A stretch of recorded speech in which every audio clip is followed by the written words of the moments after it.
The North Atlantic was unforgiving in November 1968. Captain William Ironhand Carter stood in the control room of USS Scorpion, his hands clasped behind his back, eyes fixed on the depth gauge. 300 feet below the surface, the submarine moved like a phantom through Soviet territorial waters. "Sonar contact, sir," Lieutenant Hayes called out from his station. "Bearing 270, distance approximately 12 nautical miles." Carter moved to the sonar station with measured steps. The green display showed a weak signal pulsing irregularly, but something about it made his blood run cold. "That's not a ship," Hayes whispered, adjusting his headset. "It's a distress beacon, sir. Old frequency. Very old." "How old?" Hayes's fingers danced across the controls, isolating the signal. "World War II era, Captain. Maybe earlier." The control room fell silent except for the steady hum of the submarine's systems. Carter leaned closer to the display. The signal pattern was familiar. Too familiar. It followed the exact protocol used by American submarines in the 1940s. "Sir, there's something else," Hayes continued, his voice barely audible. "The identification code. It matches a submarine that was never built." Carter's jaw tightened. "Explain." "USS Phantom, sir. According to our database, it was a planned vessel from 1947, but the project was classified and allegedly cancelled. No construction records exist. Then why is it transmitting?" Hayes had no answer. Carter straightened up, his mind racing. 23 years in the Navy had taught him to trust his instincts, and every fiber of his being screamed that something was wrong. But orders were orders. They were here to monitor Soviet naval movements, not chase ghost signals. "Maintain current course," Carter ordered. "But keep monitoring that frequency." The hours that followed were tense. The signal grew stronger as they continued their patrol route, almost as if it were following them. Carter retreated to his quarters, pulling out a classified manual from his locked cabinet. He flipped through pages of decommissioned vessels, cancelled projects, and redacted operations. There it was, USS Phantom. A single paragraph, heavily redacted. What he could read made his hands tremble. "Deep-sea experimental vessel, acoustic anomaly research. Crew of 47, last known position."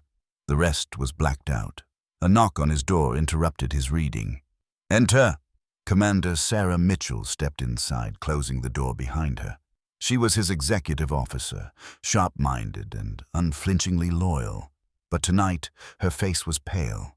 "Captain, we have a problem. The signal.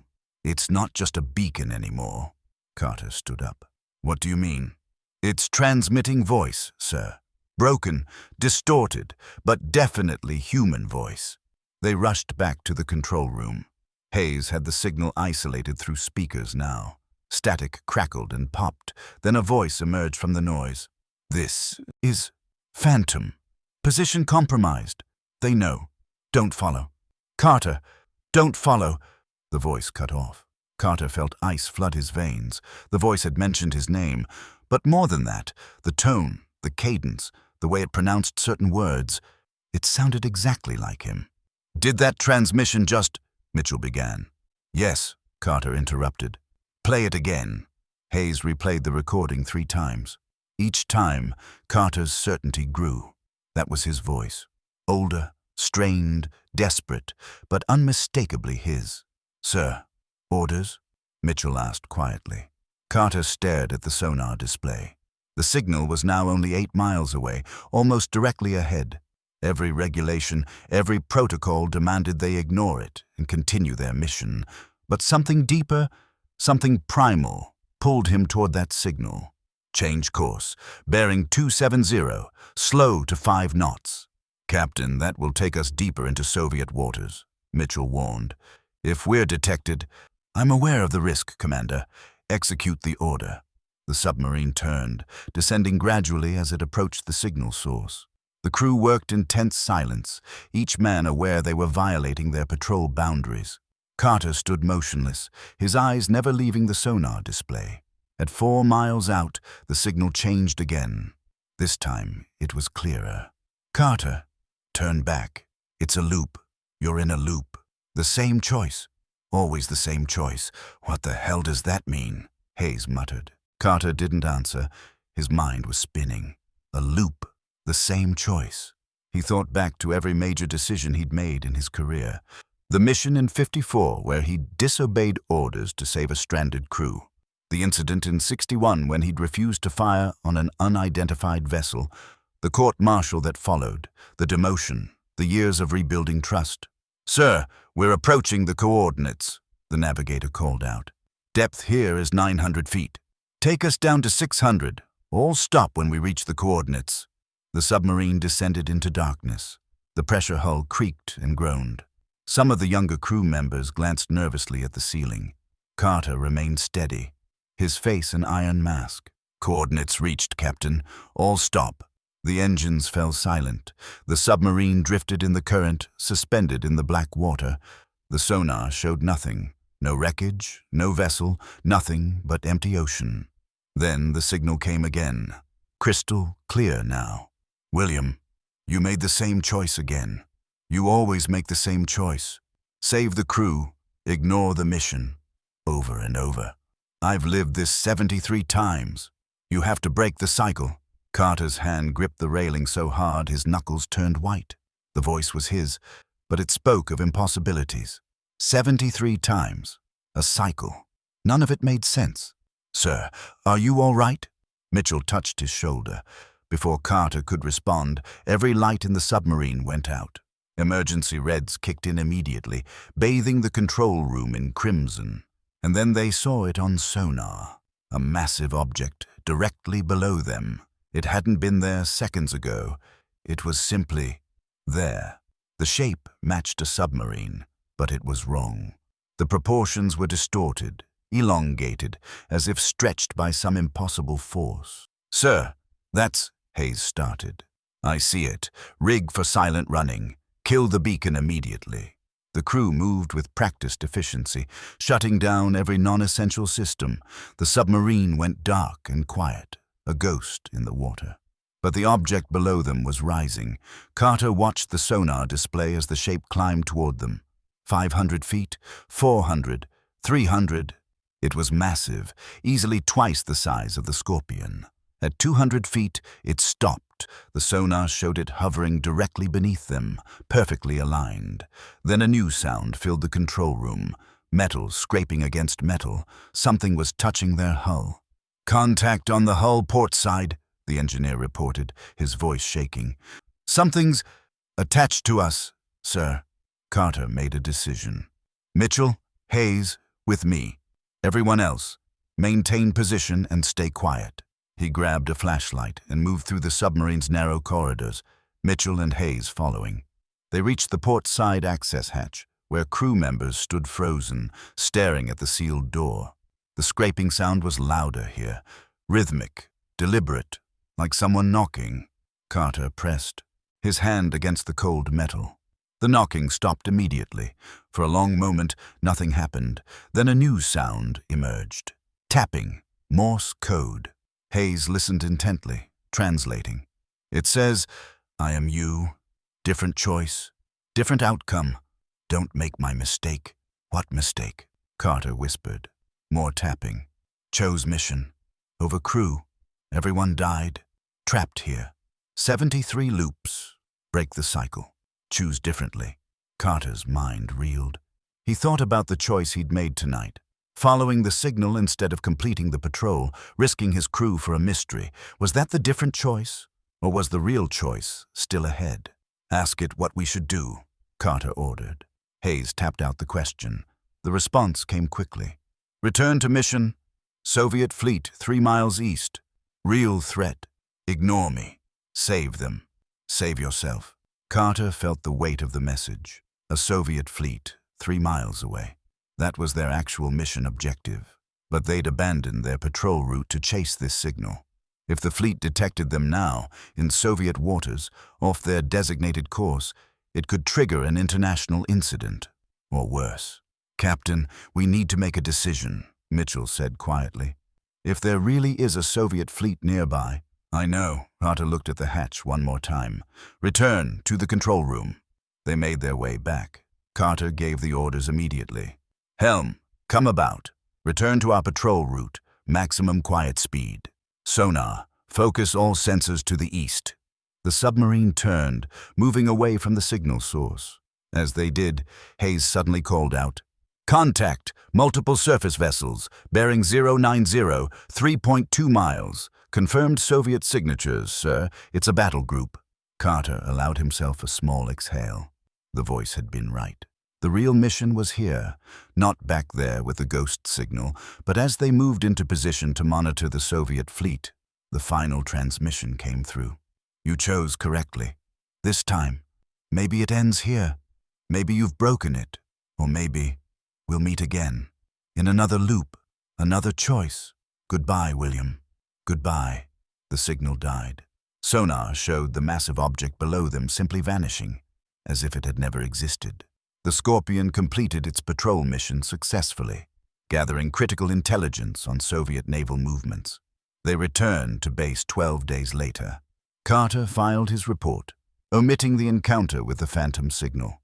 Some things couldn't be explained in official documents, but the experience haunted him. In the weeks that followed, Carter found himself researching USS Phantom obsessively. He pulled every file he had clearance for, contacted old Navy contacts, even reached out to retired intelligence officers. The answers were always the same. The project never existed beyond initial planning stages. Yet one retired admiral, a man Carter had served under decades ago, pulled him aside during a chance meeting in Washington. "Stop asking about Phantom," the admiral warned, his voice low. "Some projects go dark for a reason." "What reason?" Carter pressed. The admiral glanced around the empty hallway. "In 1947, we experimented with deep-sea acoustic technology. The goal was to create submarines that could communicate across impossible distances using underwater sound channels. The USS Phantom was the test bed. They went down in the Puerto Rico Trench for final trials. And they never came back up. Officially, the project was cancelled. Unofficially?" The admiral paused. "The last transmission we received was impossible. It was dated 3 weeks in the future. The timestamp made no sense. We wrote it off as equipment malfunction." Carter felt his blood chill. "What did the transmission say?" "Just coordinates. When we finally sent a search team to those coordinates 3 weeks later, they found debris. But the metal was corroded in ways that should take decades, not days. We sealed the file and buried it." "Why are you telling me this?" The admiral's eyes were haunted. "Because 6 months ago, a research vessel detected acoustic anomalies at those same coordinates. The patterns matched our old Phantom protocols.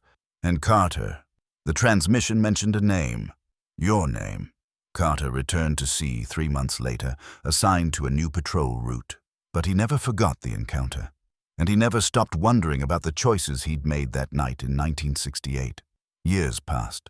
Carter rose through the ranks again, his reputation restored. He commanded multiple vessels, trained new generations of submariners, and eventually retired with full honors. But the mystery of USS Phantom remained. In 1985, now a civilian consultant, Carter was invited to a classified briefing at the Pentagon. The room was filled with naval officers, scientists, and intelligence personnel. On the screen at the front of the room was a sonar image. "This was captured 2 weeks ago by USS Dallas in the Puerto Rico Trench," the briefing officer explained. "At a depth of 28,000 feet, the image showed a submarine. But its design was wrong. Too advanced, too sleek, technology that didn't exist yet. We've designated it Contact November. It's been stationary at those coordinates for at least 40 years, possibly longer. But gentlemen, here's where it gets interesting." The officer played an audio file. Static, then a voice. "This is USS Phantom, reporting temporal displacement, crew experiencing time dilation effects, requesting immediate extraction, coordinates follow." Carter's hands gripped the edge of the table. That was the voice from 1968. His voice. "Sir, we need your expertise," the briefing officer continued, looking directly at Carter. "You're the only person on record who's encountered this phenomenon and survived. We're planning a manned expedition to investigate. We need you to consult." Carter stood up slowly. "You're not going to find answers down there. You're going to find more questions." "Sir, that submarine isn't broadcasting from the past. It's broadcasting from multiple time streams. Every choice creates a branch. Every decision spawns a new reality. What you're hearing is echo feedback from decisions not yet made. The room fell silent. "How do you know this?" the briefing officer asked. Carter looked at the sonar image one more time. "Because I've been that voice. In some timeline, some version of me made a different choice in 1968. Maybe I kept following the signal. Maybe I found the Phantom. Maybe I'm still down there, trying to warn myself not to make the same mistakes." He gathered his papers. "My advice? Leave it alone. Some doors shouldn't be opened. Some mysteries are better left unsolved. Because if you go down there, you might find out that free will is an illusion, and every choice you think you're making has already been made 1,000 times in 1,000 different ways." Carter left the briefing room and never returned to another classified meeting about USS Phantom. But sometimes, late at night, he would stand on the shore and look out at the dark ocean. And he would wonder which version of himself was real. The one who chose duty over curiosity? The one who followed the signal to its source? Or some other Carter in some other timeline, still trapped in an endless loop of impossible choices? The ocean kept its secrets, and Captain William Ironhand Carter kept his questions. In the end, perhaps that was the only choice that mattered. Not the decisions he made, but the willingness to live with the uncertainty of never knowing if he'd chosen correctly. Because in the deep waters of fate and free will, some answers could only be found by those brave enough or foolish enough to descend into darkness. And Carter had already been deep enough to know that some darkness should never be explored. The USS Phantom remained at the bottom of the Puerto Rico Trench, broadcasting its impossible message across time and space. Waiting for the next captain to hear the call, waiting for the next choice to be made. The cycle continued. And somewhere, in some timeline, another Captain Carter was just beginning to hear the signal.